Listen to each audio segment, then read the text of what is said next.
P K. കുഞ്ഞാലിക്കുട്ടിക്കെതിരെയുള്ള VS. അച്യുതാനന്ദന്റെ വിമർശനങ്ങളെ സിദ്ദീഖ് അലി രാങ്ങാട്ടൂർ പരാമർശിക്കുന്നത് ഇങ്ങനെയാണ്. 5 കൊല്ലക്കാലം ഭരണത്തിലിരുന്നിട്ട് ഇയാൾ ഉച്ചരിച്ചത് ഐസ്ക്രീമാണ്.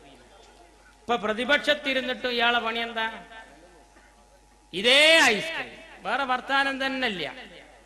ഐസ്ക്രീം എന്ന ഉച്ചാരണത്തിന് ഇയാളുടെ കഴുത്തിൽ ഒരു മീറ്റർ ഘടിപ്പിച്ചിരുന്നുവെങ്കിൽ ഈ സാധുവിനെ എന്തോ ഓവർ ബില്ല് വരുമായിരുന്നു എന്ന് വിശ്വസിക്കുന്ന ഒരാളാണ് ഞാൻ. നിങ്ങളൊന്ന് ആലോചിച്ച് നോക്കൂ. ഇയാൾ ഏറ്റവും കൂടുതൽ ഈ ദുന്യാവിൽ ഉച്ചരിച്ച പദം ഇതാണ്.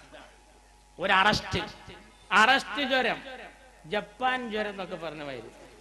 2 പതിറ്റാണ്ട് കാത്തിരുന്നിട്ടും INL-ന് ഇടതുമുന്നണിയിൽ പ്രവേശനം ലഭിക്കാത്തതിനെ സിദ്ദീഖ് അലി ഇങ്ങനെ കളിയാക്കുന്നു. നമ്മുടെ നാട്ടിലൊക്കെ LDF തെരഞ്ഞെടുപ്പ് കമ്മിറ്റി ഓഫീസിന് CPIക്ക് ഉണ്ട്, ദള്ളിനുണ്ട്. അതുപോലെ ഇടതുപക്ഷ കക്ഷിയിൽ ആരൊക്കെ ഉണ്ടോ അവർക്കൊക്കെ LDF തെരഞ്ഞെടുപ്പ് കമ്മിറ്റി ഓഫീസിന് മാത്രമാണ് ബോർഡ് എടുത്തത്. എന്നാലോ INL മത്സരിക്കുന്നിടത്തൊരു പ്രത്യേക ബോർഡാണ് LDF INL തെരഞ്ഞെടുപ്പ് കമ്മിറ്റി ഓഫീസ്. അപ്പൊ ഈ INL LDF-ൽ പെടൂല.